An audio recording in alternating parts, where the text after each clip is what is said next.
All right, guys, welcome back to the channel. So some big news from Tesla today. So today's September 15th, 2023. And overnight, Tesla has removed one of these trims on the Tesla Model Y, which is pretty interesting. It's actually their newest offering, and that's their all-wheel drive, or I think in the past I've called it even the standard range version.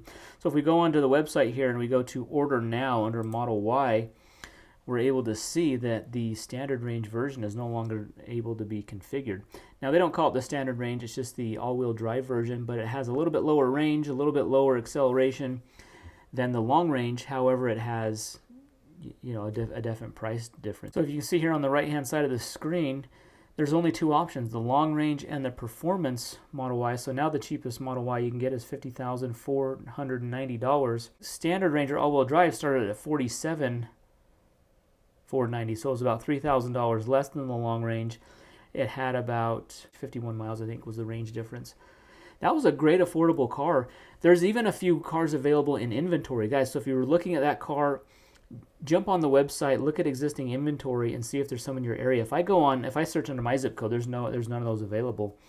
Only long range or performance. Now the speculation behind this move is that this all-wheel drive version of the Model Y, the lower cost, it was using these 4680 battery cells, and it was built at the Texas factory.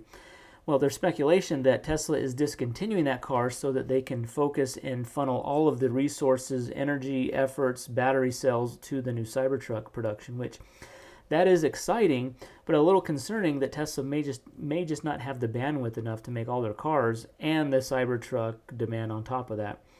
But if it means that the Cybertruck's going to get more volume production, I think it's a good move. But I was following that version. My neighbor's looking for one of these cars, and we've been looking at inventory cars, used cars, some demos. And that all-wheel drive version that was $47,490. And then Tesla was offering, in some cases, in some areas, almost $4,000 off that. So I saw cars for around $43,000. Plus you got to pay the destination and the order fee, but $45,000, and then the tax credit on top of that. You're looking at a car for $37,000. That was a very affordable, very realistic car for a lot of people to buy, and Tesla's kind of pulling the plug on that for right now. So my recommendation would be is if you were looking at that car, hurry and go on and view existing inventory. So if I go here to this page, you put in your zip code. This is actually my zip code here.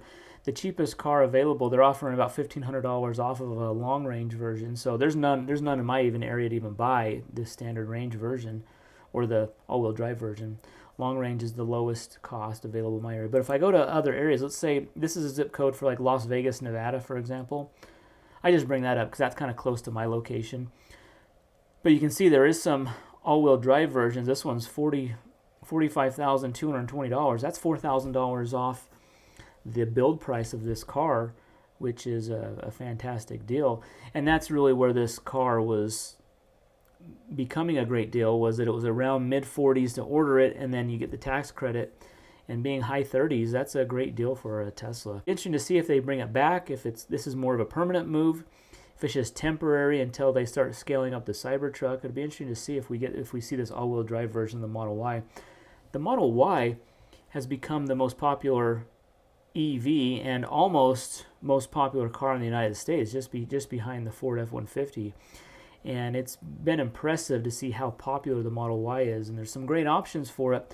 But now if you want to custom order one, you're going to have to either do long range or performance. And I believe those are still being made out of the Fremont, California plant. So they're not being affected by this 4680 cell reroute to the Cybertruck issue. So the long range is a great deal.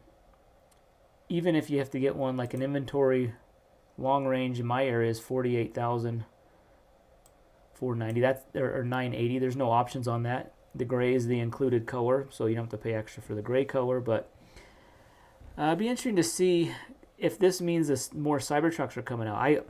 Just like probably everyone watching this video, along with you guys, I have a Cybertruck reservation. I'm interested in buying one, depending on the price and when it's going to come. But I haven't been expecting it anytime soon. I'm thinking it's going to be a couple years before I see the availability. But I put my reservation in February of 2020, and that was just a couple months after it was launched or announced. And I was still probably order or reservation number you know, 2, 3, 400,000 in line. So the Model Y is such a popular vehicle that it makes sense for them to put their resources into the vehicles that are selling. Seems like the Model S and X, there's not much going on there. Like they're probably selling very, very few of those. The new Model 3, everyone's looking at a Model 3 is waiting for the Highland or the new refreshed version. And then this standard range or the long range or the all-wheel drive version of the Model Y was a great option. I'm sure it probably sold a lot because it just made the Model Y more affordable. And that's no longer the case. So I'm interested to hear what you guys' thoughts are. What could be some other causes of Tesla changing the trim on this? It'd be cool if we see that one again, but I'd say jump on ordering one of these inventory cars if you were interested in that all-wheel drive or the dual motor version of the Model Y. You use my referral code, guys. You can get $500 off an order plus three months of full self-driving subscription included in that. So if you're going to order a car, use a referral link because you're going to get at least say $500 on your car. Tesla just changes these things overnight, and these things just pop up. Changes happen. These dual motor versions all sell out. There's not going to be any available, and so really the long range is going to be the next cheapest option for you. But guys, thanks for watching the video. Hopefully this is informational or helpful. Be sure to hit that thumbs up button, subscribe to the channel, see my referral link down below, and we'll see you in the next video. Thanks.